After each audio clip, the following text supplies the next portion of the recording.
down to just flipping zeros and ones. Computers have become smaller and more powerful at an incredible rate.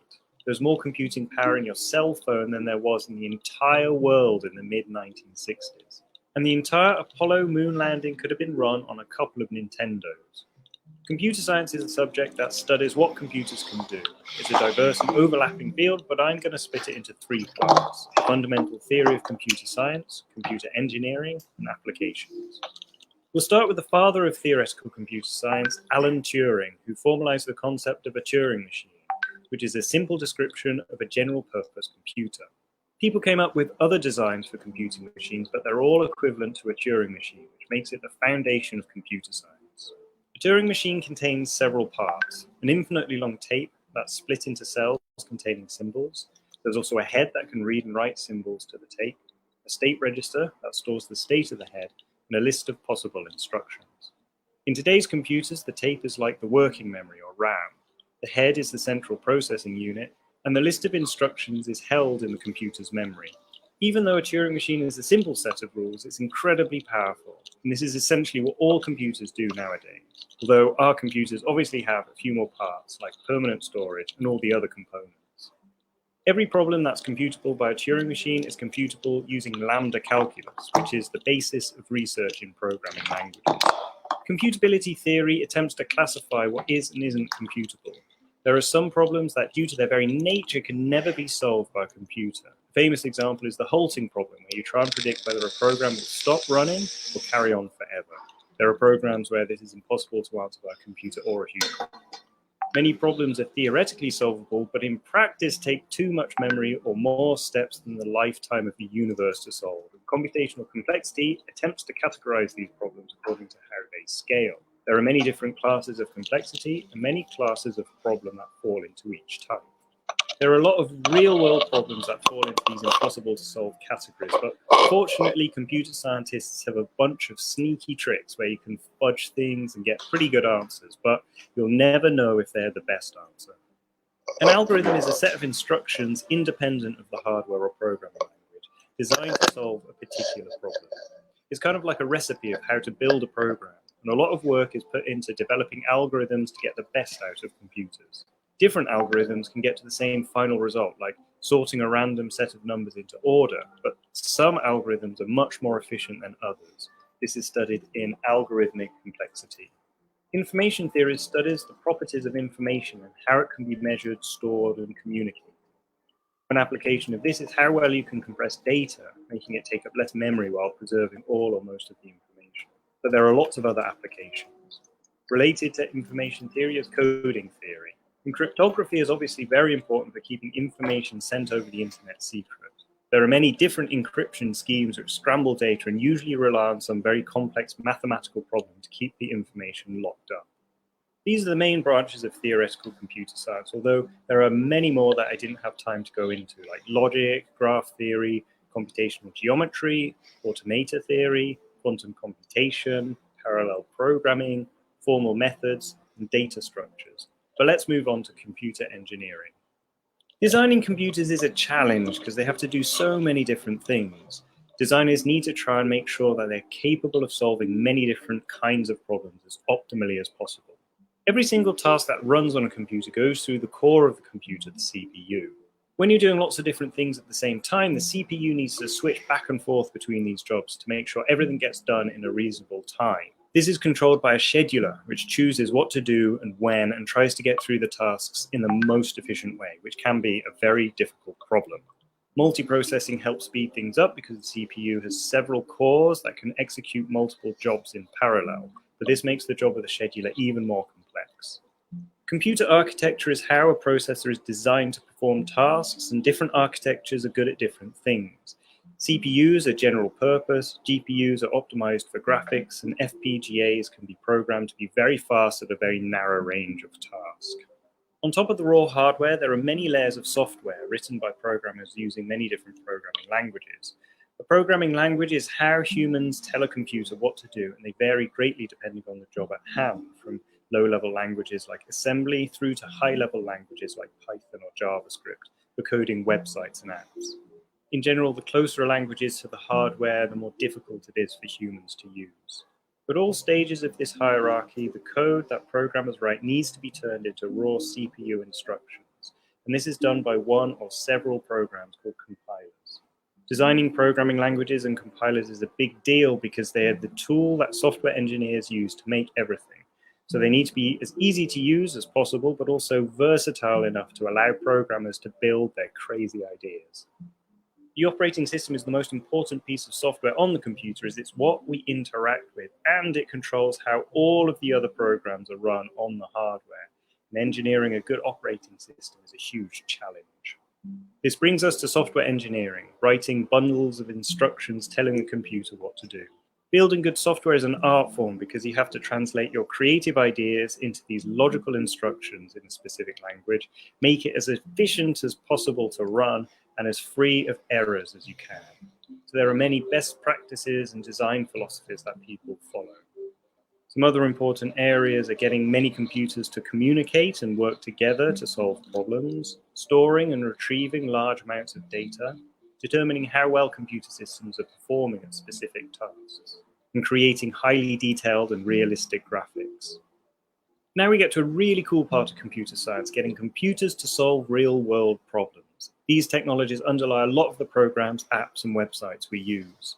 When you're going on vacation and you want to get the best trip for the money, you're solving an optimization problem. Optimization problems appear everywhere, and finding the best path or most efficient combination of paths can save businesses millions of dollars. This is related to Boolean satisfiability, where you attempt to work out if a logic formula can be satisfied or not. This was the first problem proved to be NP-complete and so widely considered to be impossible to solve. But amazing development of new SAT solvers means that huge SAT problems are solved routinely today, especially in artificial intelligence.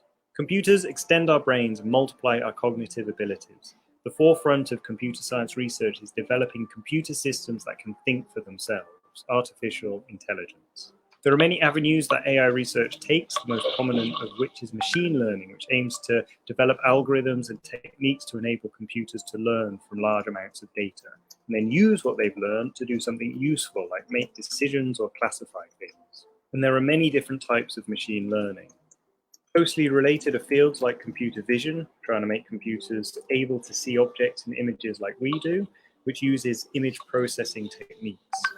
Natural language processing aims to get computers to understand and communicate using human language, or to process large amounts of data in the form of words for analysis. This commonly uses another field called knowledge representation, where data is organized according to their relationships, like words with similar meanings are clustered together. Machine learning algorithms have improved because of the large amount of data we give them. Big data looks at how to manage and analyze large amounts of data and get value from it. And we'll get even more data from the Internet of Things, adding data collection and communications to everyday objects. Hacking is not a traditional academic discipline, but definitely worth mentioning, trying to find weaknesses in computer systems and take advantage of them without being noticed. Computational science uses computers to help answer scientific questions, from fundamental physics to neuroscience, and often makes use of supercomputing, which throws the weight of the world's most powerful computers at very large problems, often in the area of simulation. Then there is human-computer interaction, which looks at how to design computer systems to be easy and intuitive to use, virtual reality, augmented reality, and telepresence, enhancing or replacing our experience of reality. And finally, robotics, which gives computers a physical embodiment, from a Roomba to trying to make intelligent human-like machines. So that is my map of computer science, a field that's still developing as fast as it ever has, despite the fact that the underlying hardware is hitting some hard limits as we struggle to miniaturize transistors anymore. So lots of people are working on other kinds of computers to try and overcome this problem. Computers have had an absolutely huge impact on human society, so it's going to be interesting to see where this technology goes in the next 100 years. Who knows? Perhaps one day we'll all be computers.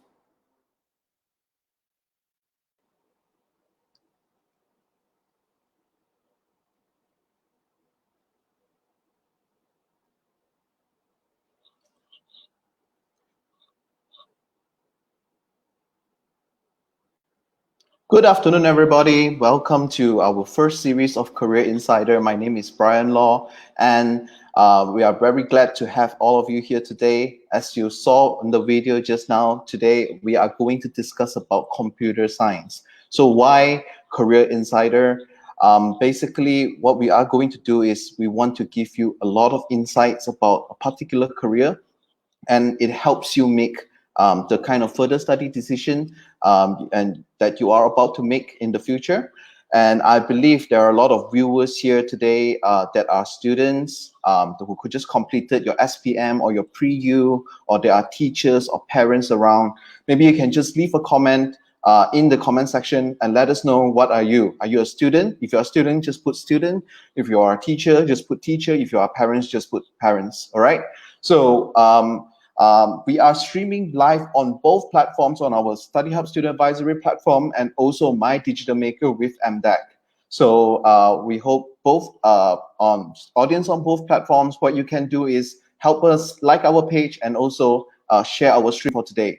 And today it's a very special day because we are all locked in lockdown mode, MCO. We are all at home. We're not allowed to travel more than 10 km because of the COVID situation. Our MCO is also being extended further to 12th of May, and I believe it may extend even further. And it really makes the discussion today ever so relevant, because we are relying so much on technology today. You know, from ordering food, you order through a delivery app, or you do your schoolwork using Google Classrooms or the e-learning apps. And also you get your groceries through grocery shopping apps. And even our interaction here today, we are on Facebook, a social media live interaction. And all of this, it's going to be the new normal, and which is why it is ever so relevant, you know, to be discussing about technology as a career and as a choice of further studying. And today we have a very interesting guest with us here. His name is Kenneth. He is the technical director with Alsid. Alsid is a startup based in France, and you may not hear of it because it's a cybersecurity company. It's not a consumer-based technology, and it's not like so it's not like a very household name, like, you know, you heard of Grab, you heard of Lazada, Shopee, you know, that kind of startup. But Alsid is very popular in France. And Kenneth is also previously a engineer with Microsoft.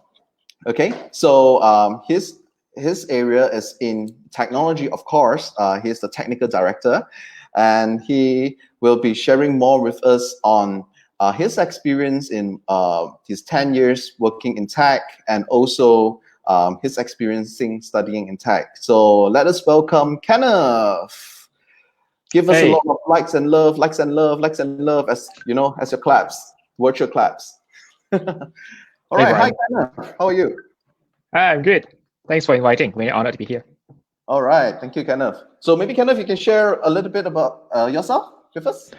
Yeah, sure. My name is Kenneth. How I came here as I graduated from University of Malaya. I joined Microsoft right out of college. I worked for about 6 years in Microsoft. And as Brian has introduced me just now, I was a field engineer in Microsoft for about 6 years. And then I changed my job. Got a pretty nice opportunity to do cybersecurity in the current company that I'm in. It's a French-based enterprise cybersecurity company, and as Brian rightly said, it's not a consumer-facing company. It's more like an enterprise-facing company. That's why you may not heard about it. But yeah, so basically I'm working cybersecurity, which is my forte right now. Interesting. Thank you, Kenneth. And you did mention that you did computer science in University of Malaya? Yes, right? I did. Yeah, exciting how many time. Years ago? Oh, wow. That will reveal my age. But I did that, I would say, maybe 8-9 years ago. Yeah. Okay. When I graduate. Yeah. Yep. So maybe you can briefly share with us, what is it like to study computer science? Because I think there are a lot of students, who registered their interest with us, right? A lot of them mentioned computer science. I want to do computer science, Yep. and like. And as all of us know, computer science, or one of the requirement is at maths. You need to be strong in maths. But can you give us an insight and overview? What kind of maths is it, or in computer science? What is it like? Yeah. Yep. So the mathematics and what we did in computer science is very theoretical. There are some hands-on, obviously, but the mathematics itself is more like it's very different than STPM. And honestly, I would say it is a little bit easier than STPM additional mathematics. But yeah, so that's what I can share right now in terms of those courses. But what you will learn is more about logics, how to apply logics in mathematics, and as well as sometimes you would learn about, in computer science, you'll learn about ethics as well, which is one of my favorite courses, because especially in the age of AI, you would want to know what type of moral decisions an AI could make. So beyond mathematics, there are obviously a larger field of different things that you can learn in the courses at University of Malaya, I would say. Right. What was the when you say about computer science, and when we talk about studying a degree, there are a lot of subjects in the degree, right? What was the toughest subject you can recall of in your computer science degree? Well, let me think. I think one of the things that I cannot really relate to back then was a subject called logic. And it's not like logic gate. It's not physics logics, right? It's more about fallacy. It's more about different type of fallacy, such as straw man, such as those kind of argumentative logics. It may seem odd to you, but it is very important for a computer scientist to master that particular skills in different ways, and it's applicable to different area in your life as well. So it could be in your career when you require logic in your maths, or it may require you to think about how you write certain programs. Yeah. Okay. Well, before we move on any further, I would like to actually remind all of you, audiences here today, whether you are a previous student or after SPM student, we actually have, please stay tuned until the end of the web series today, because we will actually open up a coaching opportunity with Kenneth. It's a one-on-one coaching opportunity. So, and everything is done online. So we will actually choose one student, who has expressed the most interest to us. So if you want to be chosen, please make sure you stay until the end of the stream, and also please ask us any questions. So this is a chit chat session, right? So you can ask us basically any question along the way, and we will address it. Yeah. So if you have any questions, you don't have to hold it back. You can just right away put down your questions in the comment section. Yes. So Kenneth, back to computer science, right? Back to the area of studying computer science. I mean, in the field, in the education system today, you did computer science, and there are actually other fields that is also very popular if we are interested in technology, right? And the other one is IT, information technology, right? Degree in IT and degree in computer science. Which one should a student choose? Oh, well, it depends. I would say what is the area of interest of a particular student, and some may say it's a little bit too early for you to think about it, and I agree, right? When I was your age, right before going to university, I have no idea what I want to be or where I would become, what I would become in the future. But if you're having this type of questions and dilemma in your life, there's like a very small advice that I can give you. It depends on what you really, really like to do. If you feel like you prefer to sit in and do a series of research, how to make computing easier.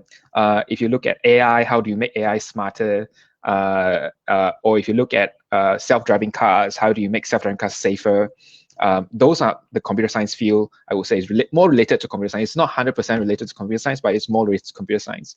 But if you think about, if you would like to help about how to make, business size of computing, such as how do I make a retail like Grab a better improve the processes of certain business processes. How do I make retail easier?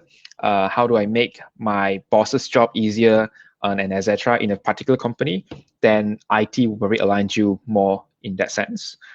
So in a nutshell, I think IT is more about business processes, creating a better environment for business to thrive, whereas computer science is more about making computing such as AI, self-driving cars, or performance of the particular applications better. Yeah, that I think in short, what you mentioned is computer science is actually more theoretical, and IT is more application based, using existing software to assist a business.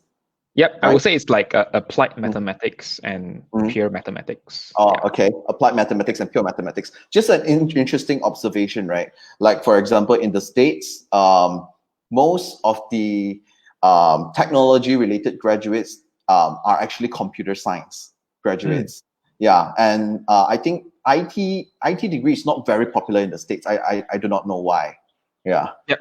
So I don't think it's offered much in the States. And if you look at some of the popular university in the States, IT is actually offered in their business college, or in Malaysia we call it faculty. But in Malaysia we offered IT in the computer science faculty. So that is slightly, I would say, differences what you will see. And obviously, if you study business in a business college in Harvard, you wouldn't major in IT in that particular college, right? You probably major in business administrators. But if you're in the MIT studying computer, you won't necessarily go to IT. You probably going to go for computer science because that's probably the most popular courses over there. So I think there's a difference between how we offered and structure our courses in Malaysia and how other universities structure them. Yeah, I think there's no right and wrong here, but it depends on really what you are truly interested in.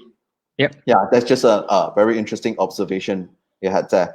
So, back to your work.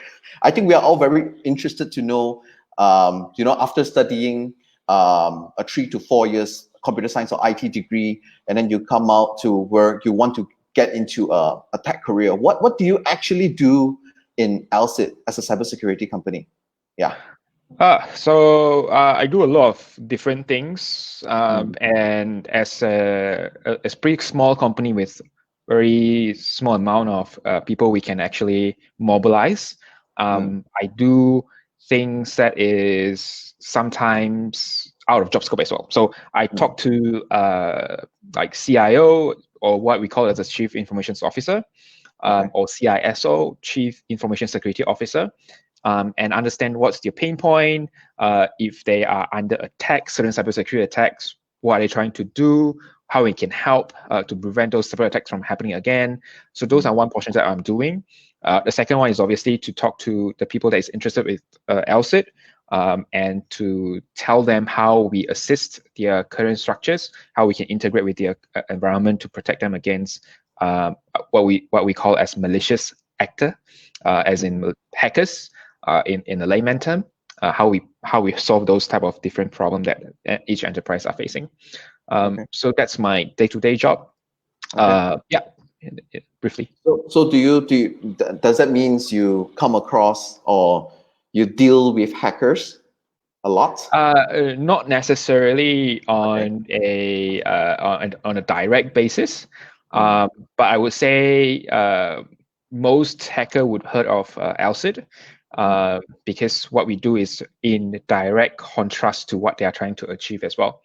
So they are trying to steal data. We are trying to prevent those data from being stolen.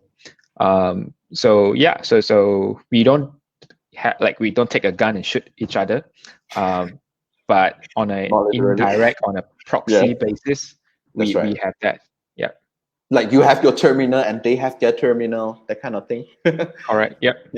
Yeah. Okay. So all right, we actually have a question here by Ayman Humaira. Yep. So how does it differ to software engineering? I think, Ayman, are you speaking the differences between software engineering and computer science? Yeah. Yep. Yeah. So the question is, what is computer system? Is it the general computer science? Okay.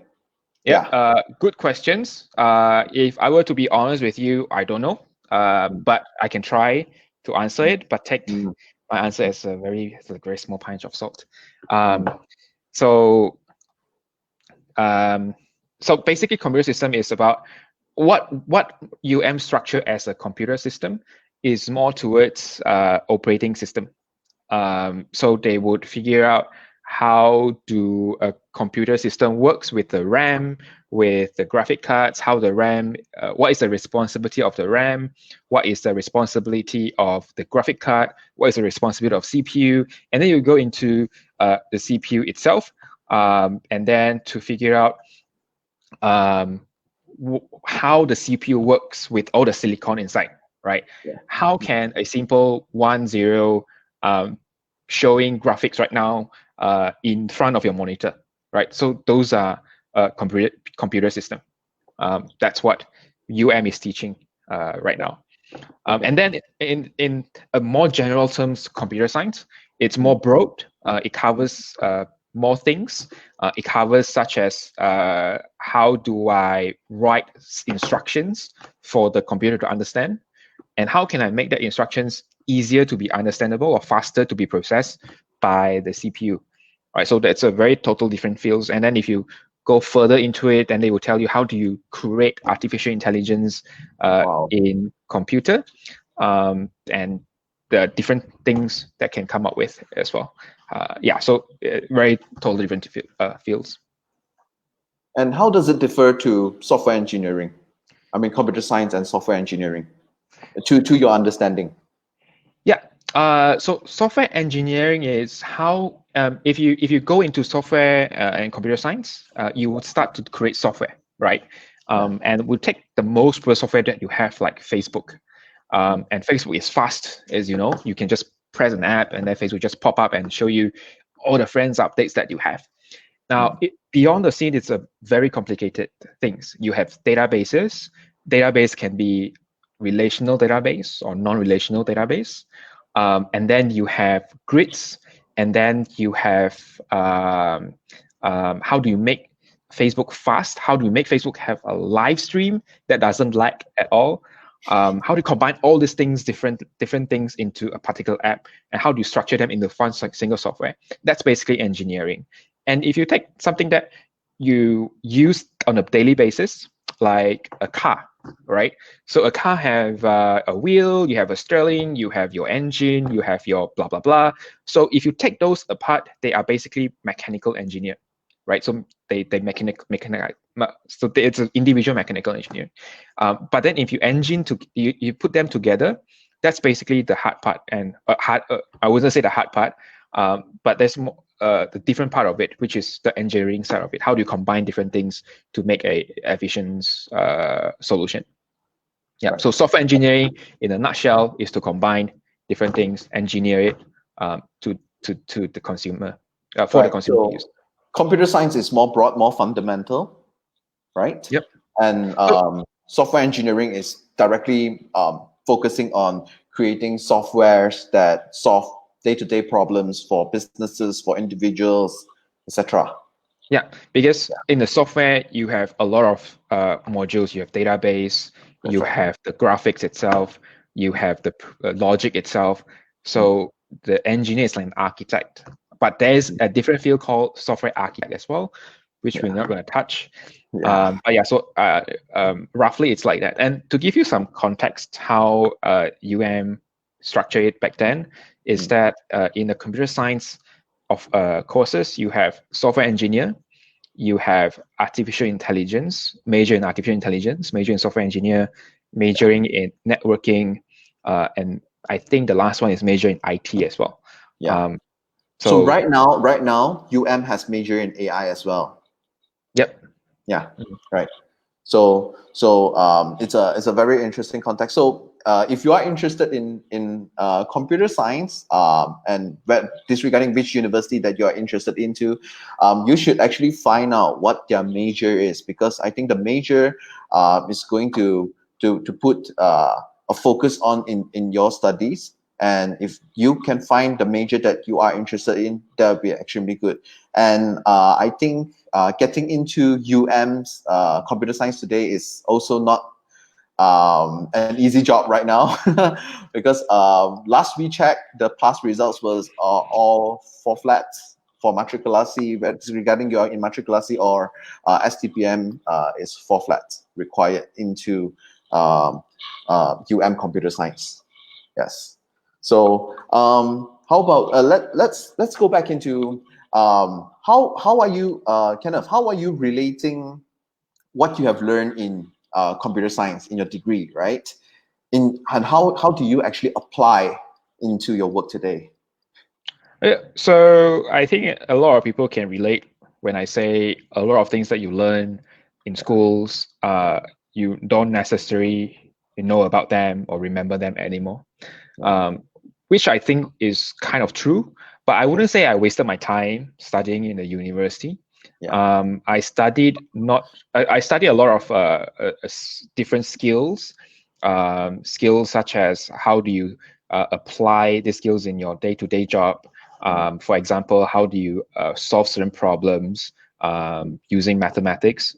Although I'm not using algebra on a daily basis, I don't necessarily need to use algebra, but the concept of solving algebra is very important, because you have a problem with algebra, but if you don't know how to solve it, and your brain is not wired to solve it, then you probably have a hard time in real life, right? So I would say, even though right now you don't see the usage of learning this type of things in the uni or in STPM or SPM, but there's an intangible skills that you are indirectly learning as well, how to solve something efficiently. So and those are lifelong skills that you will keep for the rest of your life. Yeah. And I think at the end of the day, when we go into university, what you are choosing is your major, is your expertise, but also there are other skills that you can learn. Those are people skills, skills working together, how to work together with other people, how do you build your character. I think those are the things that we shape while we are in our years in varsity. We need to accept the fact that we may not be the smartest in class, and how do we identify our own strengths. So I think what Kenneth explained is, in a nutshell, is it everything you learn in a degree is applicable, or in computer science is it applicable in today's world? Maybe not everything, but what is definitely applicable is your life skills, is your character. Yes. I mean, in the school, you would have group projects, and you don't see the point of probably doing a group project. And sometimes, especially for a computer science students, mostly, I'm not trying to generalize, but mostly we are pretty introvert and self-sustainable, and we like to do things our own, right? And then you don't see the point of doing group projects. And I have the same thinking as well. I can do it myself better instead of working with other people. And the fact is, when you go out into the job market, you will have to work with other people, definitely. That's right. And that would be a skill that you learn in the universities to get you a head start. How do you deal with people in a group settings? How do you deal with people in a meeting that you don't agree with, and stuff like that? So those are important soft skills that you definitely learn in the uni. That's right. So before we continue any further, for those students or for those audiences who have just came into our live stream, welcome. Kindly like and share our stream today, and please stay until the end of the stream, because we are actually opening up a coaching session with Kenneth. So one of the students here today will be able to win a coaching session with Kenneth. It's a 1-month session. It's done entirely online, so you can basically ask Kenneth anything, and Kenneth will help guide you into the career that you want to.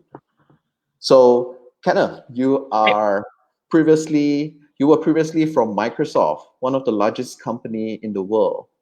Yeah. Microsoft, I think late last year, Microsoft achieved market cap of $1 trillion US. Yeah, they just joined the $1 trillion club. So how was it like, working in big tech companies in Malaysia? It is, well, honestly, I was fortunate enough to join straight out of college, a big tech company, and I wouldn't have the necessary data point to compare with other company, but I would say it is a great experience. And today, if you ask me the questions again, I would say there's no regret to join such a huge company. And the reasons are simple. The resources that you have in a trillion company, not like in terms of money, but the learning resources that you have, the amount of smart people that you see in the company, and the lifelong friends that you make and smart friends that you make in the company as well, make it all worth it, right? So that's one part of it. And then in Microsoft also brought me to different locations as well. And that's because it is a global company, and employees are expected to go out from the home base to get trained in the States, or conduct business meeting in the region as well, Thailand, Indonesia, Philippines, and whatever. So I would say that was very fortunate for me. I've never been out of Malaysia except Singapore until I joined the company itself. I have the opportunity to learn. And the cultural and people diversity that you see when you travel would open up and change your worldview as well. How the West think versus the East, what is the differences in thinking, is also something that you will learn throughout your life. Cool. Apart from, I think Kenneth, you had the opportunity while working with Microsoft. I think you have traveled to many parts of the world, right? Yep. America, other parts of Asia. What are the other perks, that you get to have while working in such a big tech company like that? Perks such as infinite amount of learning resources you have. If you go online and see Microsoft certification and stuff like that, there are tons of people that wants to get Microsoft certifications, right, to prove their worth and their skills. And within Microsoft, you get to do it for free for your own knowledge, unlimited number of it. And you also get to interact with the people that created Windows, the team that created Xbox, and the team that created your favorite product. And you get to interact with them when you go to the corporate headquarters. You can set up meetings with them. And most likely, I wouldn't say 100% of the time, but most likely they would be willing to spend time with you. And I think that is one of the intangible perk that you will get as a person out of Microsoft. You can just approach someone, and ask, "Hey, you created Xbox, can I talk to you?" So it's not very possible.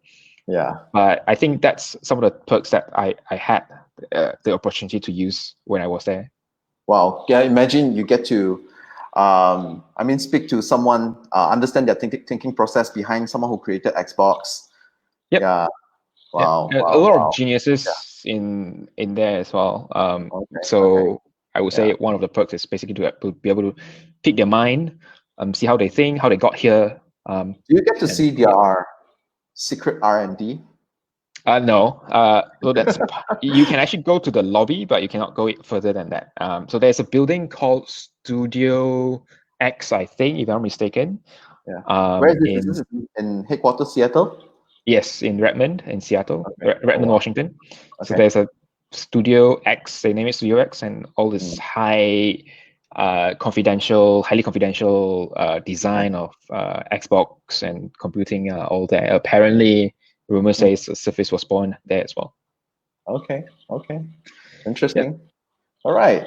So I think this question, many students here listening to us here today are very interested in. Yeah. So I just want to ask you very bluntly: do working in tech get paid well? Yes, I believe so. Yeah. But I would say there would be opportunity for every field to be paid well. And it is not worth it if you get paid well, but you don't enjoy it. You would be burnt out sooner or later. You can earn 5-figure for the first 5 years, but you absolutely hated it. But in long term, it's not going to be sustainable. But to answer your questions, yes, I believe tech company does pay well, and it is supported by different type of statistics and analysts as well. And it's an enjoyable for me to do so, and I think that's very fortunate for me as well. Can you give us like a hint, approximately, as a fresh grad, what is it like? I'm trying to dig more insights for our listeners here today. So if you can't say it, publicly, it's fine. But maybe, I mean, I would say Microsoft. Let me use some sort of computer science statistics. I mean, it's not computer science exactly. If you look at a bell curve, I'm sure you know bell curve. Yeah. Right. So there's a middle point, and then there's a top tier paying company, and then there's lower end, and then there's an average. Look at the bell curve, right? That's right. I would say Microsoft pay the fresh graduate at the end, the top 1% quintile. So basically, you can expect Microsoft to pay the top dollar compared to the bottom 99% of the company in Malaysia. So that's something that I can share with you. Okay. And also, if you look at Glassdoor, Glassdoor fresh graduate income for Microsoft Malaysia is pretty accurate as well. Oh, okay. Yeah. Don't go to Glassdoor now. Go later, okay? Because we still have more interesting content for you today. So that's interesting. So how about let's look into some of the comments from students. There are actually a lot of questions. So there's a question from Alicia Shera. Is it easy to find jobs with computer science course? What we can be other than a programmer? Yes. What we can be other than programmer? Well, Brian, maybe you can help me with how easy it is to find job. I think you have more knowledge on that. That's right. But what can we be other than programmer? I would say programmer is very, very, very just one particular things that you can do when you go into computer science.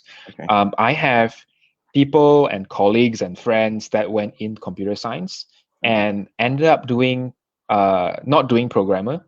I can give you some example, right? So they ended up doing perhaps the technical account manager in Microsoft. So those are some of the things that does more like a business development role as well in Microsoft that you can choose to do. And people are just afraid that going into computer science means I have to be programmer. And sometimes it's a little bit too much for a lot of people, and it's probably too much for me as well. I don't necessarily want to be a programmer, right? But computer science, you ended up have a more leverage if you want to join a big tech company. If your goal is not Microsoft, maybe it's Google, right? And Google, I would say there is no programmer job in Google Malaysia, right? It's more like how do you assist customers in using analytics to achieve a business goal, right? Having a computer science degree would be very helpful for you to land a job like that. Using analytics technology from Google to help a small SME to achieve business growth, right? So there are a lot of things that you can do other than programmer. That's right. I mean, just to add on to what Kenneth has mentioned, because in computer science, you are being trained to think analytically and with a logical thinking, right? So there are actually a lot of business consulting firms out there that loves to hire computer science and engineering graduates. Yeah, so it's not necessarily if you are doing computer science, you will be bound to be a programmer and forever. No, it's not just that. Yeah, so maybe to address on the issue of are there, how to say, where was the question again?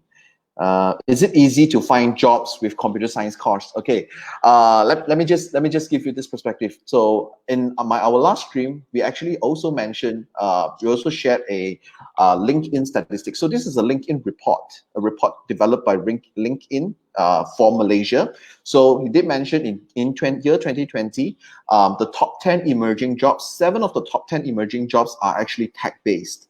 So you can just imagine on that. So emerging jobs, that means more and there's a surge in demand for this kind of job. So for sure, this is not 1997, it's 2020 right now.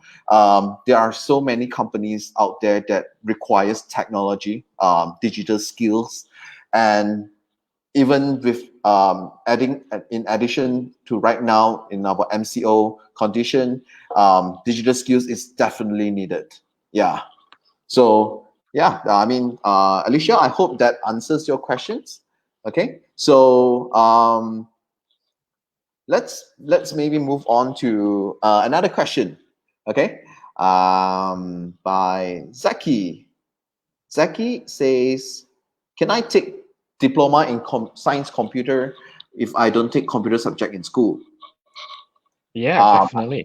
Yeah, definitely. Yes, I don't definitely. think I think how's it? Only the Kenneth, back vocational then, you schools don't have, offer computer right? subject, I think. Yeah. I think back then you don't have computer subjects when you were studying in STPM. We do, but it's not something that you have to take exam for. That's right. That's right. Unless you go to vocational school. Yeah. They don't necessarily offer computer Yes. subject in high school. And also the subject science computer have only just been introduced in recent years. I think in the past 4 years, 5 years, they have just introduced it. Yeah. So to address your question, Zaki, no, you don't need computer subjects. But if computer science, I think the minimum requirement is actually your math subjects. Yeah. And to get into a Malaysian university, it's also the other subjects that it requires you to pass, which is your sejarah and a credit in your PM. So I hope that addressed your questions too, Zaki. So back to Kenneth, right? So so as a student, there's a lot of students listening here. I mean, just look at the sheer amount of questions, right? So what can the students do right now, during this MCO period, to get a head start in tech careers? Yeah. So right now, if you are free, I would say back then I wasn't fortunate enough, but I think right now, with the ubiquitous access of technology and websites and internet and whatever, it is very easy to find things and occupy your time with. And before you go into the uni, what you can do right now during MCO is, I would say, the most productive things is to get skill up, right? Take something that you are interested with, like programming, for example, and go to edx.org or Coursera or whatever online offering websites that they have, and they have free courses for you to learn computer science, mathematics, logic. And if you feel like going into uni in July and doing computer science, you don't want to get started so soon, you want to do something relaxing, there are definitely some other things that relaxing as well. And what I find interests me at the moment is computing ethics, right? Or what we call as computing justice. How do you create justice in computers? How do you create ethics in computers? And I think one of the most popular question is, if you are in a self-driving car, right? Would you want the self-driving car to protect the driver or to protect the pedestrian, right? If there is a junction on the road, and for the self-driving car to choose to either kill the pedestrian and save the driver, or kill the driver and save the pedestrian, what would the car needs to do, right? In those sense, what is a morally correct decisions that the car can make? And I believe those are some of the questions that is very interested and also very light-hearted as well. It's not like doing mathematics and you need to think and use a lot of brain cells power. And there are a lot of possibilities that you can do during this period. Yeah. So wow, I think the team Elon Musk is building right now is also answering that question to whether to protect the driver or to protect the pedestrian. I think that's a really tough question to answer because both lives on both sides. Yeah. So we also look into let's say when we go to further study, and there are a lot of reports that mention, you spend 3-4 years of your degree in uni, and the time you graduate, what you learn in your first year or second year may not be relevant anymore, right? Mm-hmm. So what do you think is the area of technology, and which area of technology do you think is the future? Kind of. Yeah. Well, I would say there are so many, right? Yeah. Yeah. I would say the Internet of Things. IoT? Okay. IoT. And AI would probably be one of the few things that the future would see and would probably gaining tractions and continuously to gain traction as well without slowing down much. And it's and if you think about it, it makes sense because of the power of computing right now allows different ways an AI can discern information and also to generate new ideas that is not possible back then with primitive IT technology. Wow. And IoT as well. Computing is getting cheaper. Hardware is getting cheaper. It's getting cheaper to have a chip. Raspberry Pi, if you're interested to have some personal project, costs you about $10, and you can get like a personal computing to program whatever you want, which is pretty cool. So I think to answer the questions, Internet of Things and AI would probably be the future. Yeah. These two. Yeah, and it's a personal opinion. I'm not Bill Gates. Yeah, of course. We're just taking personal opinions, but I do agree to some points. Yeah, Internet of Things. But even though we have been talking about Internet of Things for a very long time, I think for the longest time since like 6-7 years ago, we talk about Internet of IoT. But I think the implementation in Malaysia is probably still low. Yeah, and I think the adoption could be an opportunity for students out there. I mean, for Internet of Things, it can be just a hobby, right? It can be a hobby where you pick up Raspberry Pi. It's related to robotics. It's related to hardware hacking. Yeah. You probably don't see it because it's relatively small, and day-to-day job you probably ignore it sometimes. But you would see it if you take notes, you see it, right? For example, some of the buildings right now are equipped with IoT sensors to make sure that they are energy efficient. If there's not many people in the building, the sensor will detect that, and then to readjust the temperature and to climate and to readjust the climate inside the building as well. Those are sensors, and sensors are defined as IoT as well. And cars nowadays are getting more intelligent also. It's connected. And there are IoT inside the cars as well. So as we go, you will see IoT in more places. Right. Okay. So Kenneth, because you worked in 2 different companies before for the past 9-10 years. Yeah. Yep. Yeah, and two of these companies are very different. One is a $1 trillion company, Microsoft. Another is $100 million company. Yeah. Well, the latest evaluation, I think, is about 100. Yeah. About 100. Yeah. I did my homework. Okay. So these are two different companies, right? One is really big, and one is not to say small, but it's relatively small compared to a $1 trillion company. What differences do you see from there? Yeah, so the major one is the number of employees. Microsoft has about 100,000 employees. I can't even remember the exact number, but it close to 100,000 full-time employees. Okay. Not to mention there's like contractors as well. If you count everything, it's like 300,000 employees, right? Wow. About that. So in my current company, we have about 50 employees. So that is a drastic difference. Okay. Obviously, with such a big company back in Microsoft, you as a person, as an employee, you get a very specific role and do a very specific things. You don't have to worry about marketing. You don't have to worry about selling the product. You have to just want to do your job and you do it right. And it's great. I learned a lot of things from there. And as a fresh graduate, you sometimes need those structures to make sure that you stay on point and you can succeed in your career, especially during the first 2 years of your fresh graduate life. Right.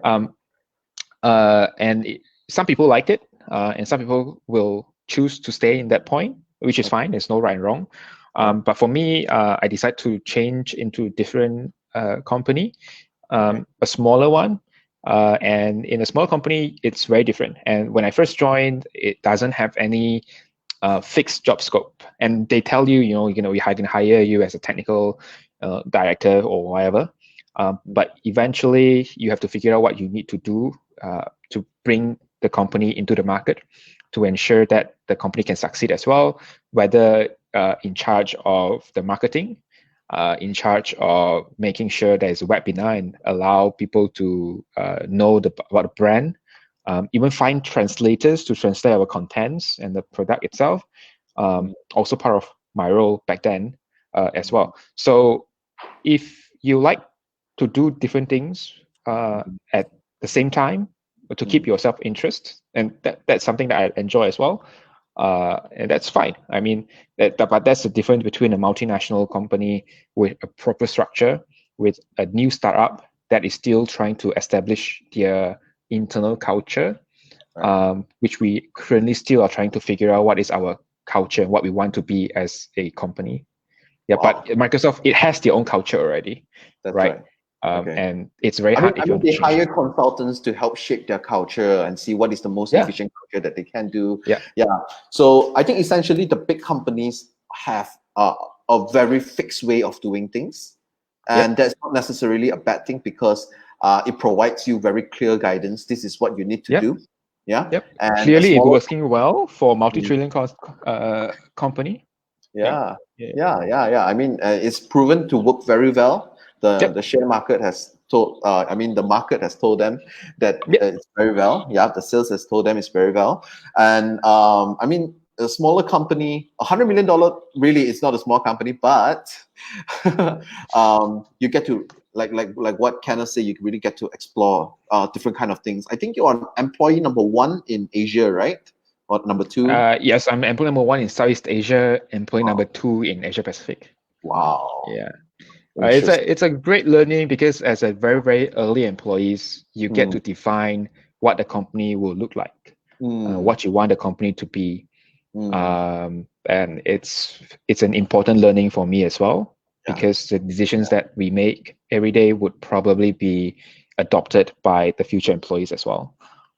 And from what I know, you are work from home from the day one when you are in a company? Yes. Well, in Microsoft, I have the opportunity to work from home as well. But right now, I'm fully working from home. We have an office in Singapore, but I don't usually check in the office. But I just work from home. I think it's better. But sometimes I do miss people interaction. It's like all of us right now, right? we miss people interaction, right? So Kenneth has been working from home before it was cool. so finally, Kenneth, very straightforward question. If you don't feel like answering, it's fine. Okay. With your 10 years in the industry, how much are you currently getting paid? Okay. Well, I can tell you if you get into what Brian says a coaching session. If you want to know, then you can get into that coaching session. But I would say it's a very comfortable number. It's a very, very comfortable salary that I'm earning, and I'm very humble and fortunate to have the blessing of different people in my life to be in where I am today. Yeah, that's awesome. So, before we look into the students' questions, let's have a quick fire round of Q&A. So it's just a fun session. So I will ask Kenneth a question, and then Kenneth, you must answer in a split second. Okay. Okay. All right. Let's go. Ready? Yep. Firefox or Chrome? Firefox. Windows or Mac? Windows. iOS or Android? Android, 100%. I did start using my first smartphone was actually iOS. Oh, okay. Yeah, but okay. I thought once you go iOS, you won't go back. Well, what's your favorite website? Reddit.com. Okay, the homepage of the internet. Yes. Favorite gadget? I would say my Surface tablet. Okay. Microsoft Surface. Yep. Wow, your pro Microsoft answer. Yeah. Okay. Is it that obvious? Working in Microsoft or working in Alsid? Oh, very tough questions. Very political. Well, right now in my current life, I would say it's Alsid. But I have no regret, and I may, choose to go back. Oh, okay. Yeah. Okay. All right. Work from home or work in office? Office. I'm kind of miss office right now. But then work from home has its own perk. You don't have to go and drive, the KL traffic. So much more efficient, no traffic, everything, right? But I really miss going to office. Okay, last one.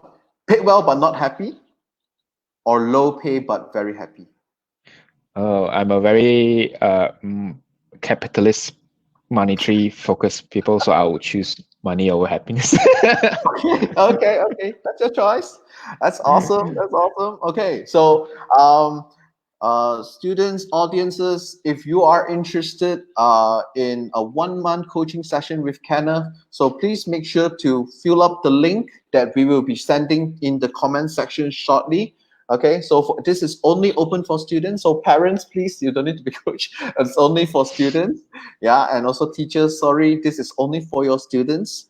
All right, so if disregarding your after SPM or after pre-U or you're studying degree, you can absolutely join this opportunity. Okay, just fill up the forms that we will be sharing in the comment section shortly. So Kenneth, let's look into some of the questions being asked.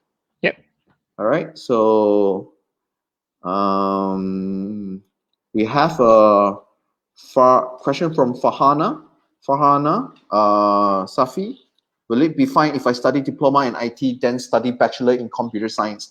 I think I can help answer your question. Okay, will it be fine if I study diploma in IT and then bachelor in computer science? Number one is these two have a similar nature. Okay, so it's very likely you can. So if it's even better if your diploma in IT and your bachelor is in the same university, then it's very confirmed you can further study into the degree with credit exemption. So normally when you go into your degree, you can straight go into second year or so. But if you go into another university, then you will need to actually check how much exemption you get. But in nature, because it's the same nature, you can absolutely do it. Yeah. So Farhana, I hope that answers your question. Okay. So next, how do people work with a computer science degree work on their own? Ayman Humaira. Question from Ayman. How does degree work on their own? Work on their own. I think you're talking about self-employed. Yeah. So I think there are a lot of examples out there. Freelancers. Yeah, freelancers. That's one. Freelancers is in high demand right now. I just read a report during this MCO. Website development freelancers are in hot demand and they are making money actually during this MCO. Yeah, there's a few websites dedicated for freelancers to find job. and Yes. for people to post jobs as well. Right. Yeah. One is it's Fiverr. Yeah. Mm. Yeah. So freelancing, and you look at entrepreneurs. There are a lot of computer science, tech-based entrepreneurs, who did computer science back then. Even though they may not graduated, they may not have graduated. Yeah. So I hope that answers your questions. Do you need to be very good in maths in order to master machine learning, Kenneth? Very good in math to master, and it certainly will be helpful if you have very good mathematics. That's right. But I wouldn't say machine learning is just math itself. One thing, it's just one dimension of machine learning. But if you are good at it, it's good for you. But if you're not good at it, I believe you can practice, and it's just one dimension of machine learning. Yeah, you don't necessarily have to. It helps, but it's not It helps. necessarily the only thing. Math Yeah, so if you're not good, don't give up. Still continue to learn and practice. Definitely machine learning, it's not 100% mathematics. Right. Also from the same student, Xiang Ge, is being a full stack developer better or more beneficial in different careers? Full stack definitely commands higher job prospects and salary as well. But at the same time, it is very difficult to be a full stack developers. And what type of full stack you're going to look for? I mean, if you say, I'm going to do front end, I'm going to do back end, I'm going to do database, I'm going to do graphic as well, I consider myself full stack. But in each of this technology, you have different subset of technology as well. Let's say you choose to be database. Your database, you have MySQL, you have SQL Server, blah, blah, blah. In front end, you have different type of JavaScripts and whatever. C#, yeah. So C# is middleware, whatever. But yes, I mean, definitely if you can be a full stack, it'd probably be okay. But ideally and personally, knowing myself, I don't have the capacity to be a full stack developer. So for me, I would rather just focus on a very specific things at one time and excel in it. Right now, I'm doing cybersecurity, and I'm not full stack at all. It doesn't even consider as a stack, right? But analogically, so I focus on cybersecurity, and really, I would say master something, and you have more capacity, then become a full stack. That's right. Be really good at it. Unless you have a lot of capacity, then I hope that answered your question. So I think to put in context, for other listeners who don't understand what is full stack means the front end development and also the back end development. So why your favorite website isn't Stack Overflow? Stack Overflow is sometimes too intense. When a question to ask, what is my favorite website? I think it from personal, not so pressured kind of activity that I want to do, and that's why I consider Reddit as my favorite websites. I don't have to go in there with my brain cells all activated. I just go in there and be numb. And Reddit.com is what I want to. But Stack Overflow basically it has a lot of good information, definitely. Right. Okay. Let's look into Danshin UFO. Danshin. Okay. So his question is, does knowing various programming languages benefit you more, or do you just need to be good in only a single language? For me, I would say I would do a single language. And when I was in uni, what I learned was Java. And Java is object-oriented programming. And it's important for you to master and know the nitty-gritty details of Java and object-oriented programming. And the reason is if you go to the market and if you find a job, you can easily adapt it to other languages as well, such as C#, right? And Python, because they are both object-oriented programming. And since you already master Java, it's very easy for you to adapt to other languages as well. So at one time in life, it's probably more beneficial for you to know one single and master it. but it doesn't mean that you should not know the rest of the languages as well. But since you master it, you can easily adapt. That's right. And also a lot of different companies may use different languages for development. Yeah, so some products are based on different languages. So it depends on what company you want to work for too. Yeah. Mm-hmm. So if you want to join Microsoft, definitely C#, Python. yeah. Yeah. And do you know there's actually a full Python tutorial on YouTube? Someone uploaded it. It's 5 hours thing. Yeah. So I mean, students, if you want to learn programming during this MCO, you should absolutely just YouTube Python tutorial. There's a 5-hour session on YouTube. Yep. Absolutely free. Python community is actually pretty awesome. Yeah. Yeah. So another thing is another question. Is from Devi Morganadas, okay? From Devi. Is Bachelor in Computer Science Bioinformatics a good course to study? I can't say for sure whether bioinformatics is something that is a good course to study. But if you like biology, and if you like computer science, why not go ahead and explore it? Yeah. That's right. So I think the question really boils down back to you. What is your interest? Why so specific? Why choose something so specific? Yeah. So if you want to, I can share my colleague that did bioinformatics and become a salesperson. Okay. He did bioinformatics and he did actually works in the lab for about 3 to 4 years. I can share his insights to me. I did ask the questions, why didn't he continue to pursue bioinformatics as a career since he spent 4 years in uni. But he basically told me that he's a pretty active person and he likes to talk and he likes to see results almost immediately. So bioinformatics for me is a bit too slow paced. And for example, right? I mean, vaccine is probably a good example for biology and bioinformatics. But maybe not the exact good example, but in order for you to have a vaccine, you have to test animal trial, and to get into animal trial, it takes a few months. Then you go into human trials, few months. If anything goes wrong, you go back to square one. So for him, it takes 4 to 5 years to see a result that he's making in the lab, and he cannot take it, right? That's why he switched career to become a sales for cybersecurity for whatever reason. But yeah, it's boiled down to your interests. What is your personality, and whether you can survive without burning out.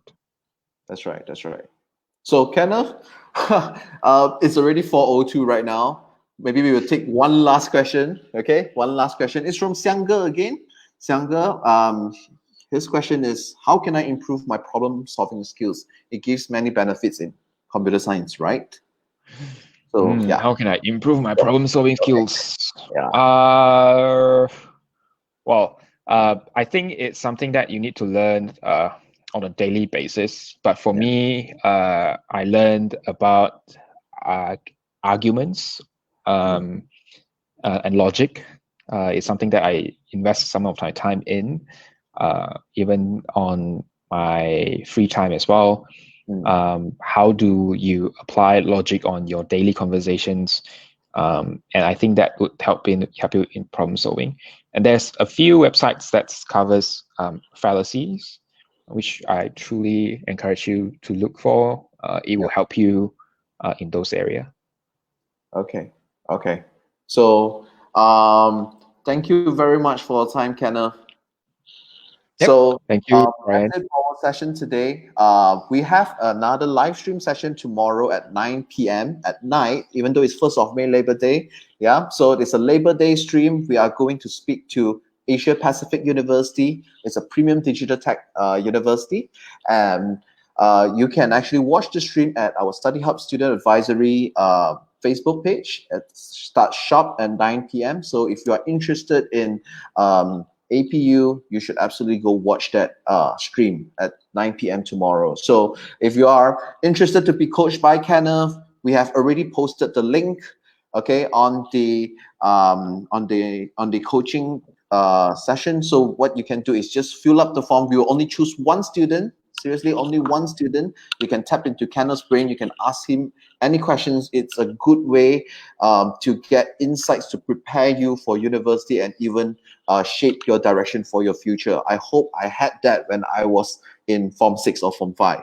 Yeah. So thank you so much, Kenneth. Thank you. Thank you. Thanks, Brian. Thanks for inviting me. Let's do a social distancing high five. All right. How to do this? Whatever. Okay. Oh, wait, here. Okay. Okay. Bye. Bye. Bye. Oh, yeah. You must